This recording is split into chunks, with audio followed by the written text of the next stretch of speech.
এই যন্ত্রণায় অনেকেই ভুগছেন। আপনার পিরিয়ড কি 2-3 মাসে একবার হয়? তার সাথে ওজন বেড়ে যাচ্ছে, মুখে ব্রণ? থামুন, এটা পিসিওএস হতে পারে। আপনি কি জানেন পিসিওএস মানে কি?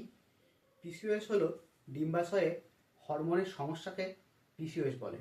পিসিওএস এর প্রধান কতগুলি লক্ষণ আছে, সেগুলি হলো: 1 নাম্বার পিরিয়ড দেরিতে হওয়া, 2 নাম্বার ওজন বেড়ে যাওয়া, 3 নাম্বার মুখে ব্রণ, 4 নাম্বার হালকা লোম মুখের মধ্যে, নাম্বার 5 মা হতে না পারা।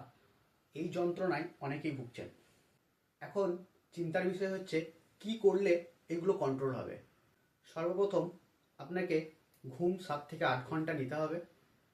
চিনি কম খাবেন। প্রতিদিন 30 মিনিট নিয়ম করে হাঁটুন।